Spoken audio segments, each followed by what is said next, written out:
position since April of 2023. He received a Forest Ecosystem Management Technician Diploma at Confederation College and then completed his Forest Management degree at Lakehead. He is currently enrolled as a forester in training with the Association of BC Forestry Professionals. Put your hand together for Colin Lee-Mitchell.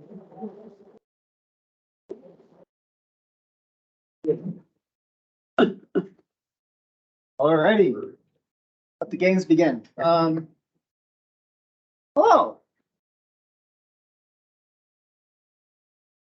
Oh, good. Thank you very much.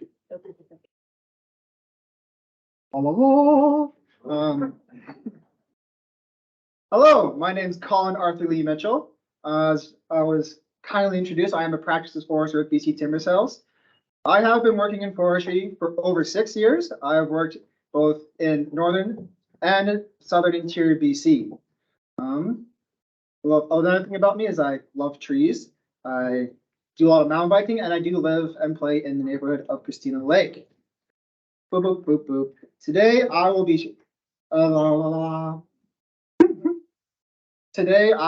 telling you a little bit about what's going on with BC Timber Sales in your backyard of the Christina Lake watershed. Oh wait, you already strained it for me. Oh wait, thank you. Yeah, but here are some things that we're going to be looking at. What is BC Timber Sales? What kind of development is happening in the area? What kind of silviculture practices is happening in the area? The fire management in the area, development of the wildland-urban interface, and road deactivations, and a fun little floodplain report that I found right before this presentation. I think you may find interesting. Next one. Okay, so BC Timber Sales. What is BC Timber Sales? BC Timber Sales stands for British Columbia Timber Sales. It's a standalone government agency within the Ministry of Forests. It holds about 20% of the total annual allowable cut across the province. It has 12 different business areas with staff in 33 locations across British Columbia. And what it kind of does, it kind of acts as any other licensee. But the main difference is that we are a government agency. We're not Interfor, we're not Tolco. We are a government agency held to some higher standards. And what we mainly do is we auction timber off to support BC's market pricing system, which is pretty much, we find out how much companies need to pay per stump for each tree cut, or the stumpage rate. We are independently certified as a safe company with the Canadian Safety Association and the Sustainable Forestry Initiative. All right, so the boundary, I'm energetic, I'm full of caffeine,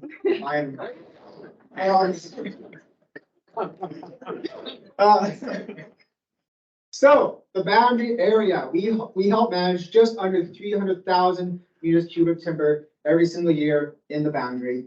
We work collaboratively with multiple stakeholders and other government entities. So that would be Wildfire BC, First Nations groups, a bunch of other environmental groups as well. And with that, we've done a couple of cool projects.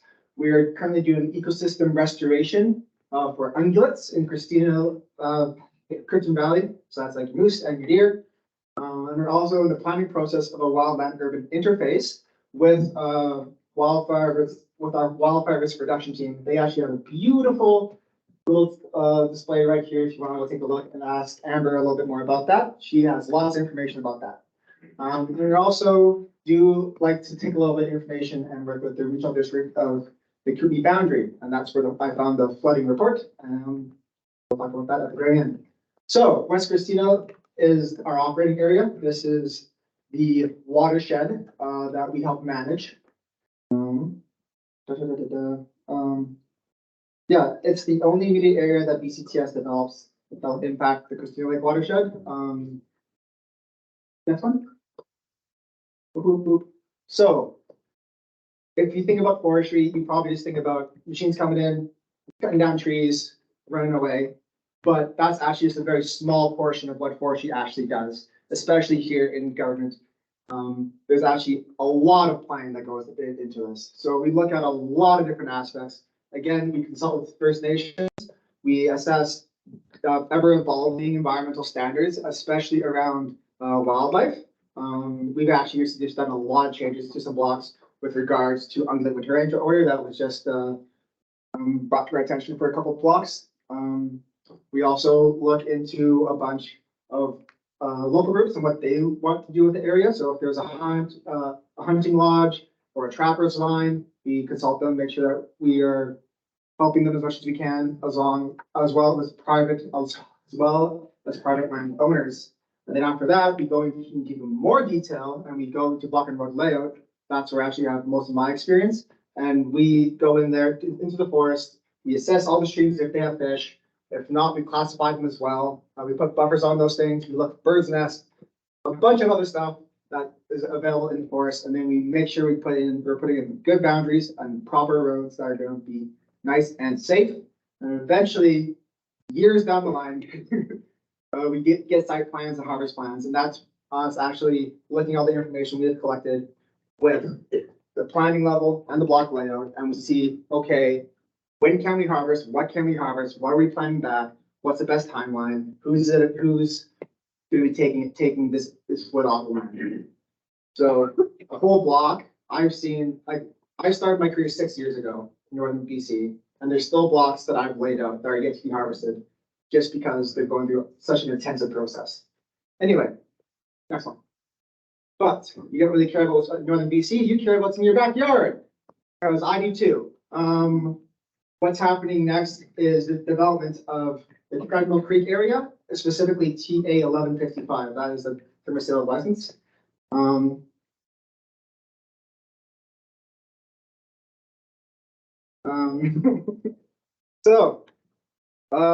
This is located up the Stewart Creek FSR, about 13 kilometers as the crow flies. Its initial area is looking to be roughly 130 hectares, with 7% being reserved for management considerations. So that's like your buffers on your streams, that's the under the winter range, that kind of stuff.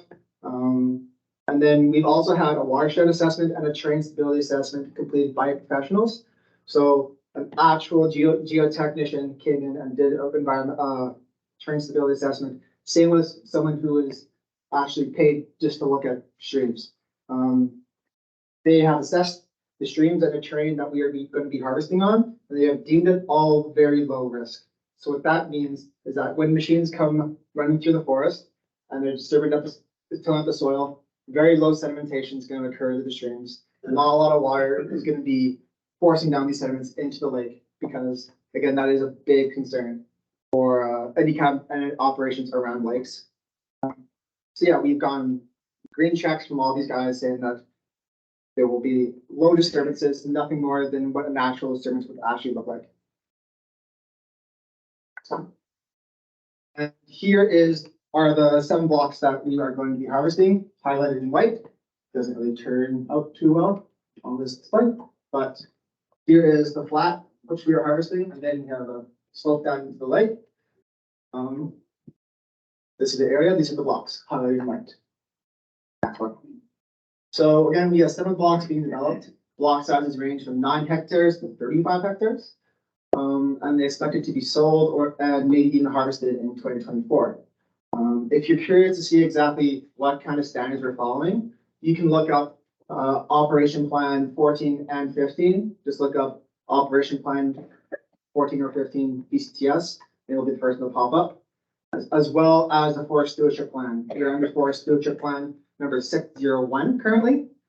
There is a new one being developed, but that is yet to be brought into use.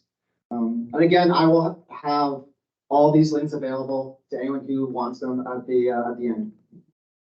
Excellent. So here's an example of a block that is put up for harvest in TA 1155. This is block 6. It is let's see, what did it do? It is roughly 16 hectares, but after these reserves, boom, boom, and boom. After that, it's going to be netted down to about 13 hectares, just to show you how much we actually do take out of blocks for environmental concerns. And we do have a road going through a couple of these streams, but that being said, we have assessed all those streams. They comprise of a non-classifiable drainage pattern, which is just a stream that might run some time of the year, but most of the time is actually dry. And then we have one non-fish bearing stream. All of these streams we have done measurements, calculations, and look at the surrounding environment to see what is the proper size for these culverts within a 100-year flood. Next one. So that was the development that's going to be happening in the area, but let's look at what kind of silviculture is happening in the area. So a couple weeks back, you may have smelled some smoke coming around from above the Gilpin area. That was because we were doing some prescribed slash pile burns on some blocks in A9555. There's 3 blocks. It took about a week to do, and it was done by BC Wildfire. And the reason we do this is to get wood off of the land base, so it's less of a fire hazard, but also because when you burn these slash piles, it helps circulate nutrients in the soils, and it actually helps open up more area for trees to grow back. Next one, please. Okay, and here highlighted in green are the blocks in question. Oh, those. Thanks. Yeah, those are the blocks that we had a little bit of burning in up in Gilpin, but they're all done. No problem whatsoever. It was a nice successful burn. On the next one. So fire management, I already kind of touched on this. Amber again, she has lots of cool information about this if you're more curious about it. So we are focusing mostly on fire management, specifically fuel management, under development. Sorry. So it is a collaborative effort between BCTS and Wildfire Risk Reduction and the Wildfire Risk Reduction team. We have multiple locations being planned. We've actually already had a fire management plan already done at the Christina Lake Oxbows. Again, Amber can tell you more about that. And we are investigating possible additional prescriptions outside of just the BC timber sales area to expand our fire mitigation practice. So one thing that we have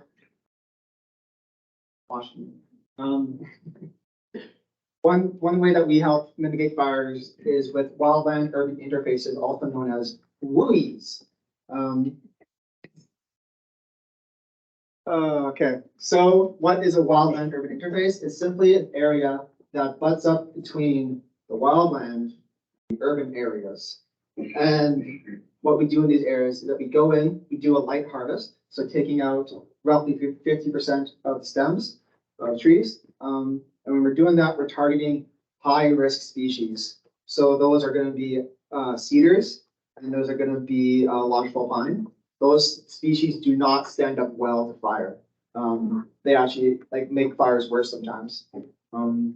And also taking out shrubs and dead plant material. Those are all just a bunch of fuels that are just waiting to make a fire go. So some species that we're looking to retain are Douglas fir, ponderosa pine, larch, and most hardwoods. All those are fire resistant species. They have been found to handle fire very well when they are in the older age class. Harvest plans are still being compiled right now. We're still looking at different harvesting strategies and when to do it, and just trying to find someone to actually come in there and harvest the trees for us. But this is also being done alongside wildfire risk reduction team. Remember, boom. So hard to see here, but the areas that are in question are here, here, here, and there. The big one to the up above there, unfortunately, we will not be able to access just due to access problems. But those are the areas that we're looking for to manage with the WUI between kilometer 1 and 4 on the Steer Creek FSR. So what is it going to look like? This is kind of what it's going to look like when the WUIs are all harvested. This is actually just taken down by the lake, by the beach. I was walking my dog there on December 12th, 2023. And as you can see, not a lot of shrubs. Trees are well spaced. We still have like a beautiful forest. It's all like crown bushes, beautiful, nice big trees, good species diversity. It's just that it's less prone to not prone to fire, but if a fire does go through here, it's going to be a lot less damaging if there was a thick layer of shrubs and dead weight debris. Okay, so the advantages of a wildlife urban interface is that we reduce the fire risk. We also remove potential for disease and insect sources. One thing that people don't really realize is that when you have these older forests that have lots of standing dead trees, it's a big source for diseases and insects. I actually did a whole paper just on the spruce beetle, and a big source of insect larvae incubation is actually in downed dead spruce trees. So getting rid of those down dead trees will help reduce bad insects, and also older trees, they do tend to be a little weaker to beetles and diseases. So getting rid of those older trees that are not meant to live all that long is a good way to reduce diseases. And it's also easier to manage. If you remember back those last few photos, look how easy it is to walk in that forest. I was walking my dog in there and not getting the leash tangle with anything. Imagine how easy it is for a guy to walk in there with a chainsaw and get rid of a hazardous tree. Wildlife trees? Yes, so we can talk a little bit more about that later in question, during the question period, but I will talk about that. I'm very, very passionate about that kind of stuff.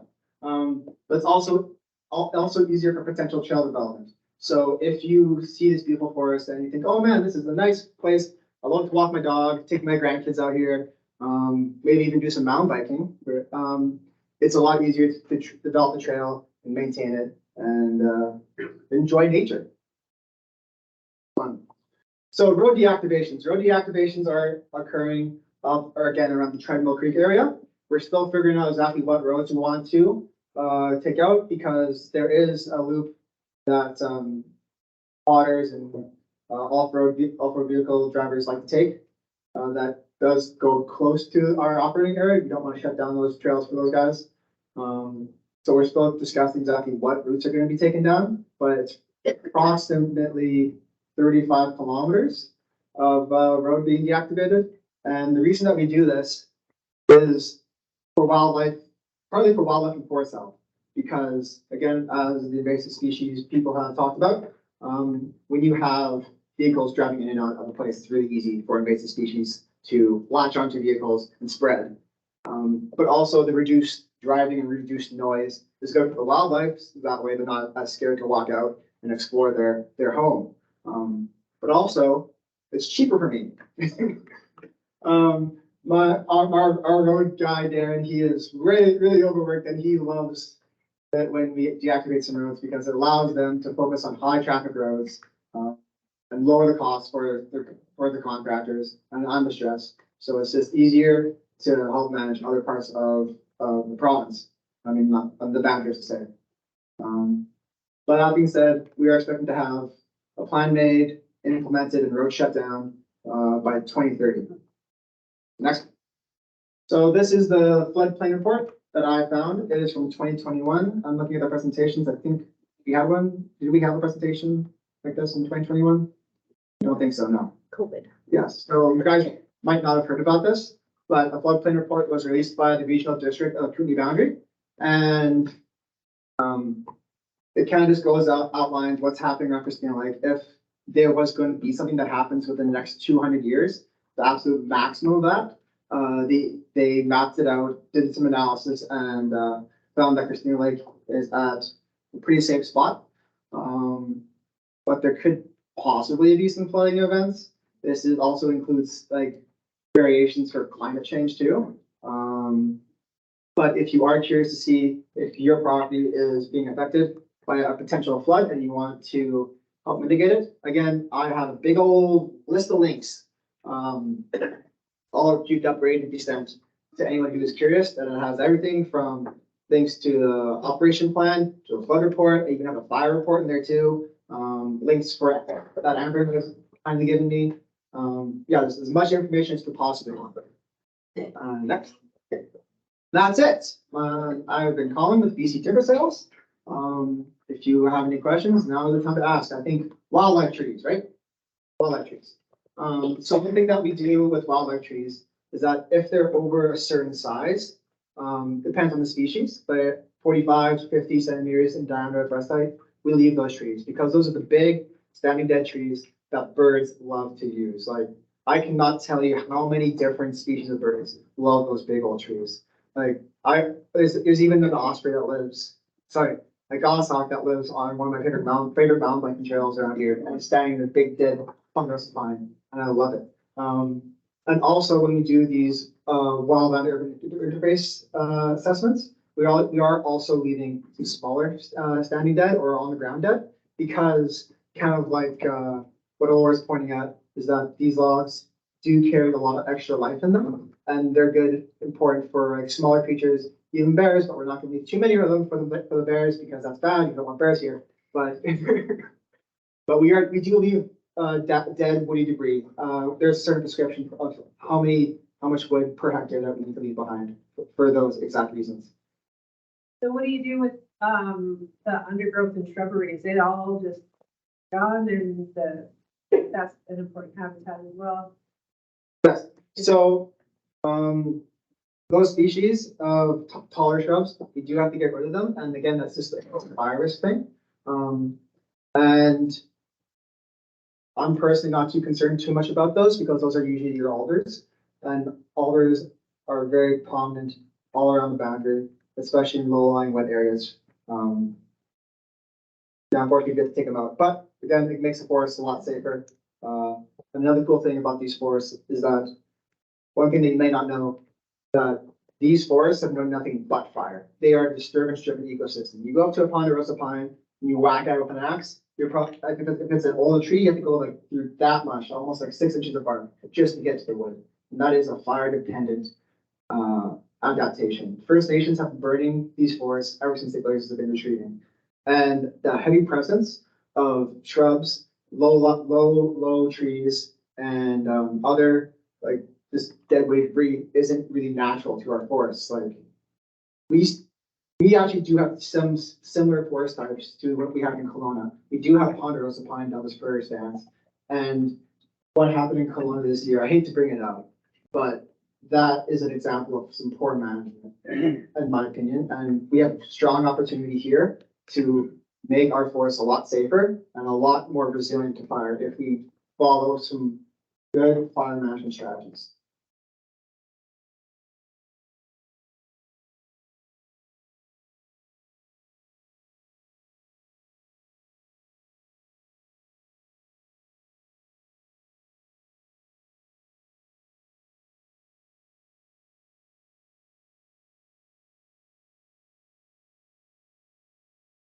Gone. Spring, all the snow will flood off. Mhm. And where I live, there's a whole bunch of us, different houses that we rely on the creek that gets really low now. And if all the trees are gone, is that creek gonna dry up? What are we gonna do for water? Could you repeat the question before you answer it, please, so everyone can hear that? Can you flip back to the screen where I had the example of a cut block? Because what she was saying is that she was having concerns about the water levels associated with post-harvest blocks, because trees do provide a valuable resource for shade and water retention. And she just doesn't want to see her water levels drop, which is completely understandable. Yes, if you could go full screen with that, that'd be fantastic. Yes, we go there. So this green area is a hard 10-meter boundary, and this is a machine-free zone. There's another 8 meters of machine-free zone.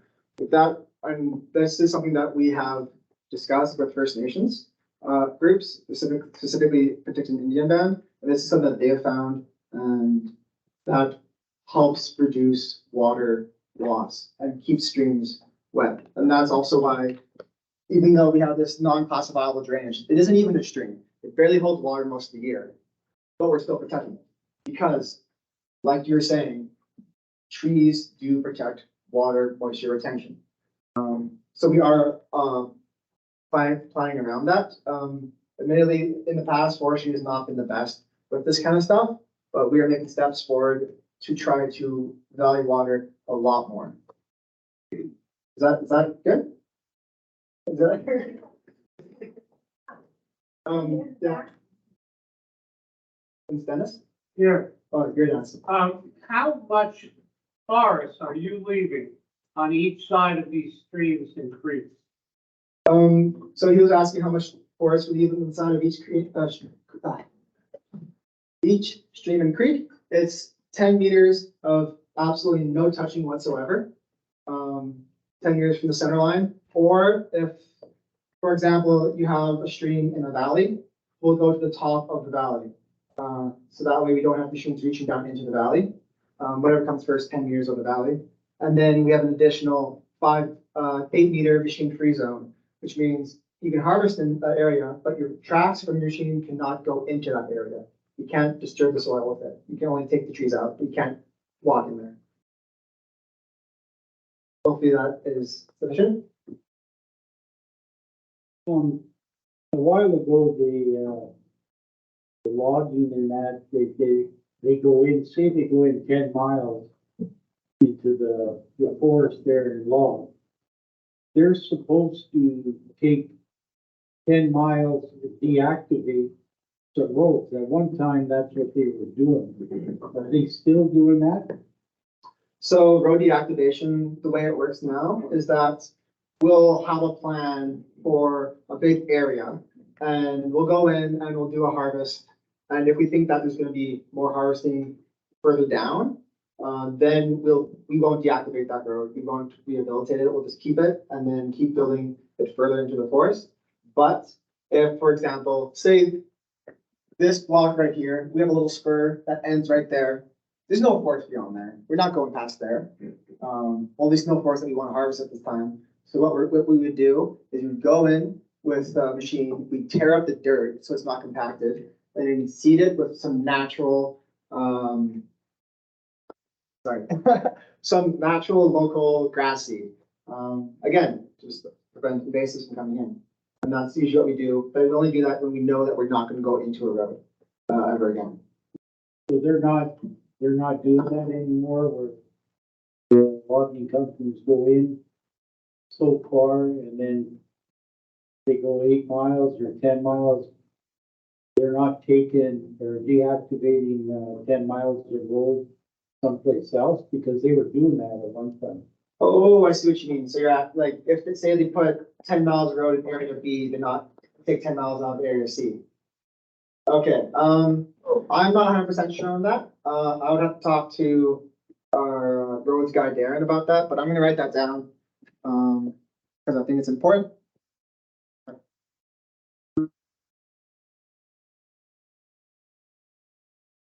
Yeah, the idea was that there was too many roads out there for people to get in, whether it's by quad or trucks or that in, and some of that land should be saved for wildlife. So that's what they were doing, was cutting off.